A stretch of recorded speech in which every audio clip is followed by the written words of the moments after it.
राजधानी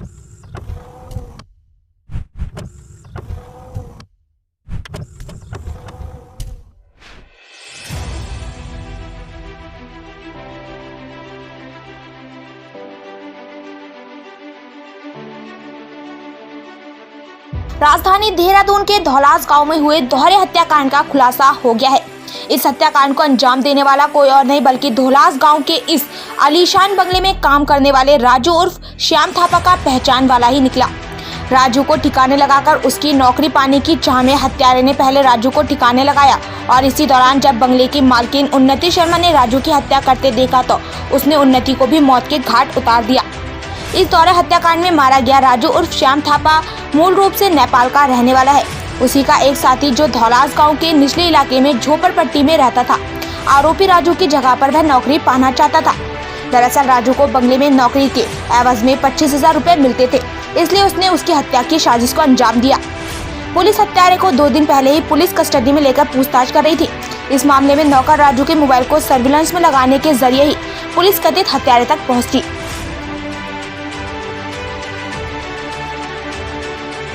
वो double murder हुआ था जो कि 29 तारीख को हुआ था। तो इसमें दौरान पूछताछ कई चीज़ें हमको मिली थी जिस पे कि हमने जो कड़ी दर कड़ी मर्डर की बुनी जो पुलिस ने उसको फ्रेम किया। तो उसमें ये दिखाई दिया कि एक व्यक्ति था जो पूर्व में घर में काम करना चाहता था। उसके द्वारा ये ताना बाना बुना गया कि अगर जो ऑलरेडी नौकर घर में काम कर रहा है अगर उसको रास्ते से हटा दिया जाए तो वो आदमी उस घर में नौकरी कर सकता है। तो उसी तर्ज पर उसने इस क्राइम को अंजाम दिया।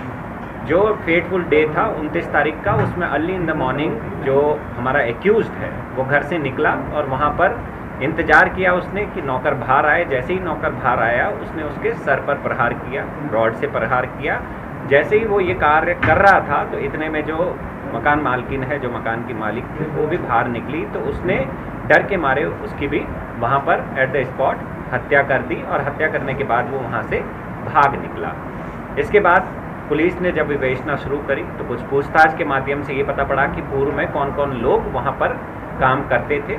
तो उनमें हमारी शक की सुई इस पर्टिकुलर आदमी पे इसलिए घूमी क्योंकि कुछ दिन पहले इतनी ही बजे इसी टाइम पर वो आया था और उसने नौकरी के लिए वहाँ पर लैंड लेडी को कहा था कि मेरे को घर में नौकरी चाहिए। तो टाइम बिल्कुल मिलता जुलता था। पहला शक ये था। दूसरा शक इसलिए हुआ क्योंकि जो विक्टिम है, जो मर्डर विक्टिम है, उनके फ़ोन को जब हमने देखा तो उसमें 6 से 7 मिस कॉल्स इस पर्टिकुलर आदमी की आ रही थी।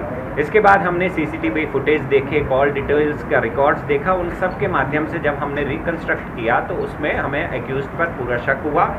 उसके बाद हमने जब पता किया तो उस दौरान जो एक्यूज्ड था वो हॉस्पिटल में एडमिट हो गया था। हमने उसके हॉस्पिटल से डिस्चार्ज होने का इंतज़ार किया और दौरान पूछताछ जब हमने पूछताछ की विद एविडेंसेस, क्योंकि एविडेंसेस ऑलरेडी हम कलेक्ट कर चुके थे, तो उसके द्वारा बताया गया कि हाँ उसने हत्या को कारित किया है। जब हमने जो एक्यूज है उसका फ़ोन देखा तो उसमें फ़ोन यानी कि 29 तारीख से एक दिन पहले उसमें एक वीडियो भी था जिसमें कि मारने की विधि कि किस तरीके से रॉड को सर पे प्रहार किया जाए जिससे कि मौत कारित हो। तो इस तरीके का एक वीडियो भी उसने उससे पहली रात को देखा था। तो काफ़ी चीज़ें प्लस एविडेंसेस हैं, उनके बेस पे हमने ये केस आज वर्कआउट किया है।